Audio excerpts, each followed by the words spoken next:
Hello children, இன்னைக்கு பில் profit and loss சாப்டரோட இன்ட்ரடக்ஷன் பார்க்க போகிறோம். இப்போ இதில் வந்து நமக்கு தெரிஞ்சுக்க வேண்டிய வேர்ட்ஸ் அப்படின்னு பார்த்தீங்கன்னா காஸ்ட் ப்ரைஸ் அதை வந்து சிபின்னு நம்ம எழுதுவோம், செல்லிங் ப்ரைஸ் அதை வந்து எஸ்பின்னு எழுதுவோம், ப்ராஃபிட் பின்னு மட்டும் எழுதிக்கலாம், லாஸ் அதோட ஃபர்ஸ்ட் லெட்டர் எல் அப்படின்னு எழுதிக்கலாம், மார்க்டு ப்ரைஸ் அப்படின்னா எம்பி அப்படின்னு எழுதிக்கலாம், டிஸ்கவுண்ட் டி மட்டும் எழுதிக்கலாம், அதுக்கப்புறம் ஓவர் ஹெட் சார்ஜஸ். ஸோ இதை பற்றி எல்லாத்தையும் பற்றி நம்ம ஃபர்ஸ்ட் டீட்டெயிலாக அண்டர்ஸ்டாண்ட் பண்ணிட்டு நம்ம சம்முக்குள்ளே போகும்போது தான் நம்மளுக்கு ஈஸியாக நம்ம அதை சால்வ் பண்ண முடியும். ஓகே, ஃபர்ஸ்ட் வந்து பார்த்தீங்கன்னா cost price, selling price, profit, loss. So இந்த 4 விஷயத்தையும் பற்றி நம்ம ஃபர்ஸ்ட் அண்டர்ஸ்டாண்ட் பண்ணிக்கலாம். இப்போது நீங்கள் வந்து ஒரு பாக்ஸ் வாங்குறீங்கன்னு நினச்சிக்கோங்க. ஒரு பாக்ஸ் வந்து 20 ருபீஸ்க்கு வாங்குறீங்க. 20 ருபீஸ்க்கு வாங்குறீங்க. வாங்கிட்டு அதை வந்து உங்கள் ஃப்ரெண்டு வந்து நல்லா இருக்கு அப்படின்னு சொல்லி கேட்குறாங்க. உங்கள் ஃப்ரெண்டோ யாரோ ஒருத்தவங்க கேட்குறாங்க. அதை வந்து எனக்கு அந்த பாக்ஸை கொடு அப்படின்னு கேட்கும்போது நீங்கள் என்ன செய்றீங்க, 25 ருபீஸ்க்கு கொடுத்துட்றீங்க. அந்த பாக்ஸை அவங்களுக்கு 25 ருபீஸ்க்கு கொடுக்குறீங்க. ஸோ அப்போ என்ன ஆகுது, இந்த நீங்கள் எவ்வளோ ருபீஸ்க்கு அந்த பாக்ஸை வாங்கினீங்களோ அதுதான் வந்து காஸ்ட் ப்ரைஸ். காஸ்ட் ப்ரைஸ் அப்படின்னா வாங்கின ரேட்டு. அதை வந்து விற்கிறீங்க இல்லையா, அதை எவ்வளோக்கு விற்றுருக்கீங்க, 25 ருபீஸ்க்கு விற்றுருக்கீங்க. அப்போ இதுதான் செல்லிங் ப்ரைஸ். செல்னா விற்கிறது, காஸ்ட்னா வாங்குறதோட ரேட்டு. ஸோ செல்லிங் ப்ரைஸ் வந்து 25 ருபீஸ். ஓகே, இப்போ என்ன ஆகுது, இங்கே நீங்கள் வாங்கி 20 ருபீஸ்க்கு வாங்கி 25 ருபீஸ்க்கு விற்கும் போது என்ன ஆயிருக்கு, நீங்கள் அதிகமாக வச்சு விற்றுருக்கீங்க இல்லையா, 5 ருபீஸ் உங்களுக்கு எக்ஸ்ட்ரா கிடச்சிருக்கு. அப்போ உங்களுக்கு அது வந்து என்னன்னா ப்ராஃபிட்னா லாபம்னா அப்படின்னு அர்த்தம். ஸோ உங்களுக்கு எவ்வளோ ப்ராஃபிட் கிடச்சிருக்கு அப்படின்னா செல்லிங் ப்ரைஸ்லேருந்து நீங்கள் காஸ்ட் ப்ரைஸை சப்ராக்ட் பண்ணும்போது 25 ருபீஸ் மைனஸ் 20 ருபீஸ் 5 ருபீஸ் உங்களுக்கு எக்ஸ்ட்ரா கிடச்சிருக்கு இல்லையா, அதுதான் ப்ராஃபிட். ஓகே, இப்போ அதே பாக்ஸ் வச்சுக்கலாம். ஒரு பாக்ஸ் நீங்கள் வாங்கும்போது 20 ருபீஸ்க்கு வாங்கியிருக்கீங்க. அதில் வந்து ஒரு சின்ன டேமேஜோ ஏதோ ஒன்று உங்களுக்கு பிடிக்கல அப்படின்னு சொல்லி உங்கள் ஃப்ரெண்டு கேட்குறாங்க அப்படின்னு சொல்லிட்டு நீங்கள் கம்மி விலைக்கு கொடுக்குறீங்க.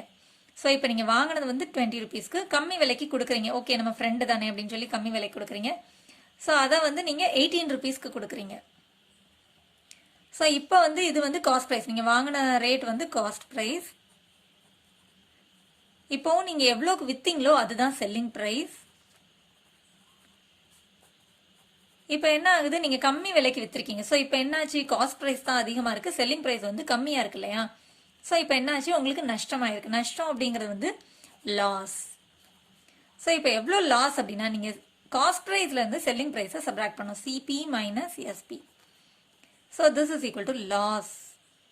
எவ்வளோன்னு பார்த்தீங்கன்னா சிபி வந்து 20 மைனஸ் எஸ்பி வந்து 18. So this is equal to ₹2. உங்களுக்கு லாஸ் ஆனது வந்து ₹2 அப்படின்னு அர்த்தம். ஸோ இந்த மாதிரி நம்ம வந்து ஒரு பொருளை வந்து வாங்கி விற்கும் போது ஒன்று நமக்கு ப்ராஃபிட்டாக இருக்கும், இல்லை லாஸ் ஆகும். ஸோ ஏதாவது ஒன்று தான் நமக்கு கிடைக்க முடியும். ஒன்று ப்ராஃபிட் இருக்கும், இல்லைன்னா லாஸ் ஆகும். ஓகே, எப்போ வந்து ப்ராஃபிட் கிடைக்கும் அப்படின்னா செல்லிங் ப்ரைஸ் அதிகமாக இருக்கும்போது நமக்கு ப்ராஃபிட் கிடைக்கும். அதே போல் லாஸ் எப்போ அப்படின்னா காஸ்ட் ப்ரைஸ் அதிகமாக இருக்கும்போது நமக்கு லாஸ் ஆகும். ஓகே, இதை வந்து நான் உங்களுக்கு ஒரு பார் மாடலில் எக்ஸ்பிளைன் பண்ணுறேன். ஸோ இப்போ பார் மாடலில் பார்த்தீங்கன்னா 2 பார் மாடல் நம்ம வைக்கணும். ஏன்னா ஒன்று ப்ராஃபிட்டாக இருக்கும், இல்லை லாஸாக இருக்கும் இல்லையா. ஸோ பார் மாடலில் செல்லிங் ப்ரைஸ் வந்து அதிகமாக இருக்கும்போது நமக்கு ப்ராஃபிட் கிடைக்கும், காஸ்ட் ப்ரைஸ் சின்னதாக இருக்கும். இது வந்து நம்ம பார் மாடல் 1ன்னு வச்சுக்கலாம். ப்ராஃபிட்டை வந்து நம்ம பார் மாடல் 1ன்னு வச்சுக்கலாம்.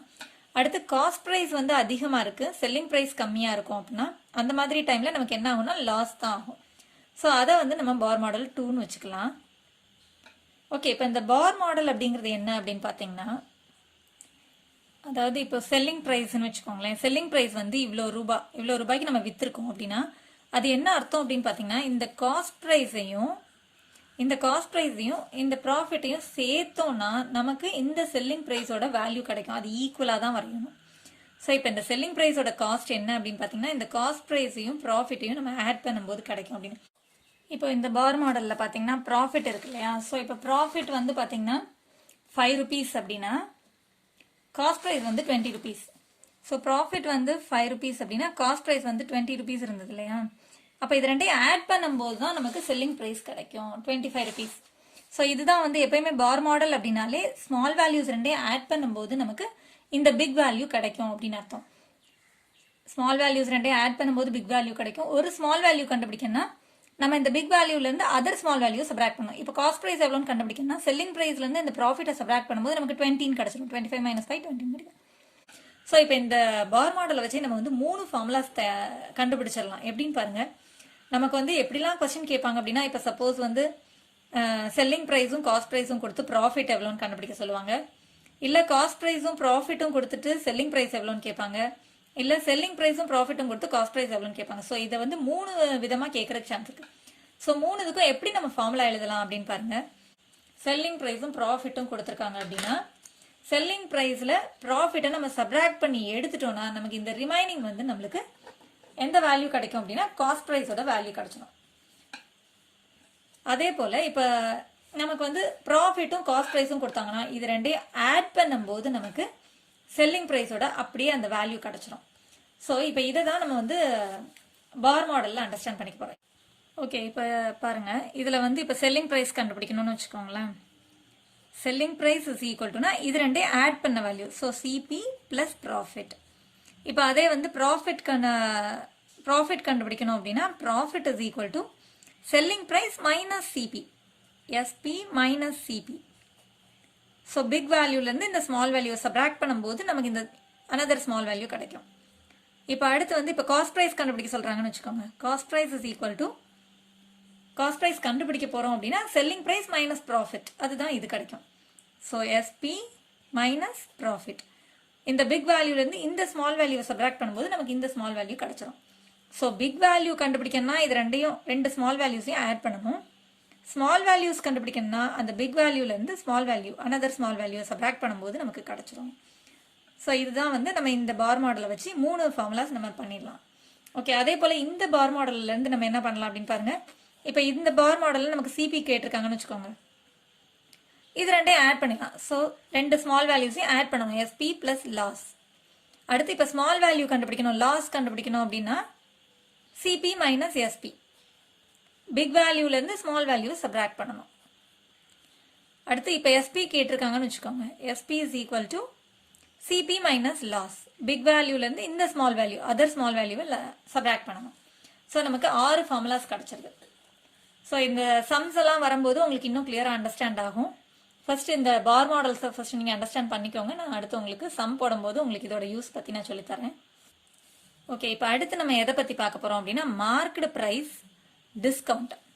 ஓகே, இது ரெண்டையும் பற்றி அண்டர்ஸ்டாண்ட் பண்ணிக்கலாம். இதில் வந்து நமக்கு இன்னொன்று என்ன வரும் அப்படின்னா இந்த செல்லிங் ப்ரைஸும் சேர்ந்து வரும். So marked price, discount, selling price இதை பற்றி நம்ம எந்த இடத்துல எப்படி அண்டர்ஸ்டாண்ட் பண்ணிக்கலாம்னு பாருங்கள்.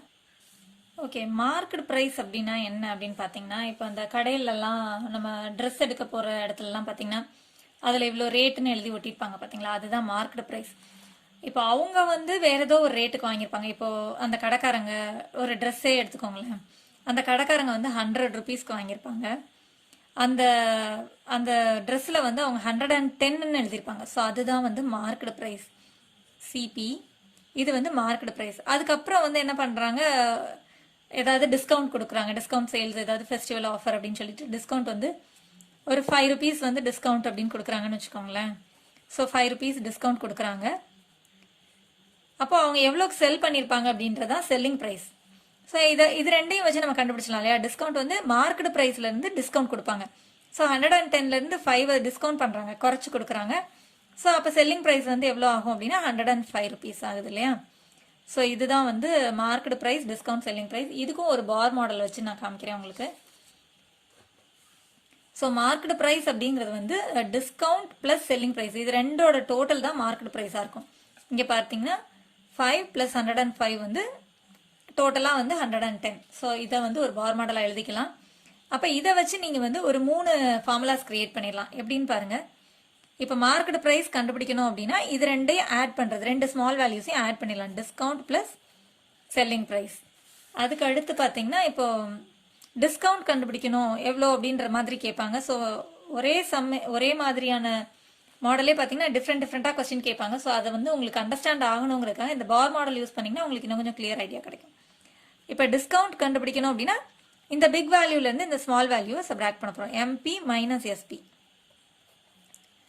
அடுத்து பாருங்க, இந்த செல்லிங் ப்ரைஸ், இந்த ஸ்மால் வேல்யூ கண்டுபிடிக்கணும் இந்த பிக் வேல்யூலேருந்து அதர் ஸ்மால் வேல்யூவை சப்ராக்ட் பண்ணும். So MP minus discount. So நம்மளுக்கு 3 ஃபார்முலாஸ் இதுலேயும் கிடச்சிருக்கு. ஸோ இந்த ஃபார்முலாஸ் எல்லாம் யூஸ் பண்ணி தான் நம்ம சம் பார்க்க போகிறோம். இன்னும் ஒரு வேர்டு நம்ம பார்க்கணும் இல்லையா? ஸோ இப்போ நம்ம இன்னும் ஒன்று பார்க்க வேண்டியது வந்து என்னென்னா overhead charges or overhead எக்ஸ்பென்சஸ்ன்னு சொல்லுவாங்க. அது என்னன்னு பார்த்துடலாம். ஓகே, ஓவர் ஹெட் சார்ஜஸ் அப்படின்னா என்னன்னு பார்த்தீங்கன்னா, இப்போ ஒரு சைக்கிள் கடைக்காரங்க வந்து செகண்ட் ஹேண்ட் சைக்கிள் யார்கிட்ட இருந்தோ வாங்குறாங்கன்னு வச்சுக்கோங்களேன். ஒரு 2000 ருபீஸ்க்கு வாங்குறாங்க. அதுக்கப்புறம் அதில் கொஞ்சம் கொஞ்சம் ரிப்பேர் இருக்குது. அதெல்லாம் அவங்க ரிப்பேர் பார்க்குறதுக்கு வந்து அவங்களுக்கு 500 ருபீஸ் ஆகுது. ஸோ இது வந்து அவங்க எக்ஸ்ட்ராவாக ஸ்பெண்ட் பண்ணுறாங்க. ஸோ அவங்க எவ்வளோ ருபீஸ்க்கு வாங்கினாங்களோ அதுதான் காஸ்ட் ப்ரைஸ். அவங்க எக்ஸ்ட்ராவாக ரிப்பேர் சார்ஜு, அப்புறம் ஒரு சில டைம்லலாம் பார்த்தீங்கன்னா அந்த டிரான்ஸ்போர்ட் சார்ஜ், இப்போ கடைக்காரங்கெல்லாம் வந்து ஒரு கிளாத் 100 ருபீஸ்க்கு வாங்குறாங்கன்னா அதுக்கு டிரான்ஸ்போர்ட் சார்ஜெல்லாம் வேறு ஆகும் பார்த்தீங்களா? ஸோ அதெல்லாமே வந்து உங்களுக்கு ஓவர் ஹெட் சார்ஜஸ் தான். இப்போ இந்த ரிப்பேர் பார்க்குறாங்க அப்படின்னா அது எக்ஸ்ட்ரா அவங்களுக்கு காஸ்ட் ப்ரைஸில் தான் அது ஆட் ஆகும். எக்ஸ்ட்ராவாக அவங்க அதுக்கு ஸ்பெண்ட் பண்ணியிருக்காங்க இல்லையா? ஸோ அது காஸ்ட் ப்ரைஸோட ஆட் ஆகுறது தான் இந்த ஓவர் ஹெட் சார்ஜஸ் அப்படிங்கிறது. இப்போ அதுக்கப்புறம் வந்து அதை வந்து அவங்க 3000 ருபீஸ்க்கு அவங்க செல் பண்ணுறாங்கன்னு வச்சுக்கோங்க. செல்லிங் ப்ரைஸ் இது. ஸோ இப்போ நம்ம வந்து ப்ராஃபிட் எவ்வளோ அந்த மாதிரி கண்டுபிடிக்கிறதுக்கு நம்ம இந்த ஃபைனல் ப்ரைஸ் இந்த காஸ்ட் ப்ரைஸை யூஸ் பண்ண முடியாது. ஓவர் ஹெட் சார்ஜஸை இது கூட ஆட் பண்ணி நம்ம அதை வந்து ஃபைனல் காஸ்ட் ப்ரைஸ்ன்னு ஆட் பண்ணிக்கணும். ஃபைனல் காஸ்ட் ப்ரைஸ்ன்னு ரெண்டையும் ஆட் பண்ணி சேர்த்து பார்த்தோம்னா 2500 ஆகுது இல்லையா? ஸோ இதுதான் வந்து அவங்களுக்கு காஸ்ட் ப்ரைஸ். ஓவர் ஹெட் சார்ஜஸை காஸ்ட் ப்ரைஸ் கூட ஆட் பண்ணிடணும். ஓவர் ஹெட் சார்ஜஸ் அப்படின்ற மாதிரி எக்ஸ்ட்ராவாக அவங்க ஸ்பெண்ட் பண்ணாங்க அப்படின்னாலே அது வந்து ஓவர் ஹெட் எக்ஸ்பென்சஸ், அது வந்து காஸ்ட் ப்ரைஸ் கூட ஆட் ஆகும். அதை வச்சு தான் நம்ம வந்து செல்லிங் ப்ரைஸே கண்டுபிடிக்க முடியும், ப்ராஃபிட் ஆர் லாஸ்ன்னு கண்டுபிடிக்க முடியும். ஸோ இப்போ எஸ்பி வந்து 3000 ருபீஸ் அப்படின்னா இப்போ இதை வச்சு நீங்கள் வந்து ப்ராஃபிட் கண்டுபிடிக்கணும் அப்படின்னா SP minus CP, SP minus final சிபின்னு எடுத்துக்கணும். ஓவர் ஹெட் சார்ஜஸ் இருந்ததுன்னா நம்ம ஃபைனல் சிபியை தான் எடுத்துக்கணும். ஸோ இப்போ 3000 மைனஸ் 2500 அப்படின்னு சொல்லும்போது அவங்களோட ப்ராஃபிட் வந்து 500 ருபீஸ் அப்படின்னு கிடைக்கும். ஸோ இப்போ காஸ்ட் ப்ரைஸ், செல்லிங் ப்ரைஸ் இதெல்லாமே பற்றி உங்களுக்கு நல்லா கிளியராக புரிஞ்சிருக்கும்னு நினைக்கிறேன். இந்த பார் மாடலை பற்றியும் நான் வந்து உங்களுக்கு சம்ஸ் போடும்போது இன்னும் உங்களுக்கு கிளியராக எக்ஸ்பிளைன் பண்ணுறேன். தேங்க்ஸ் ஃபார் வாட்சிங் சில்ட்ரன். Contact 944-540-9416.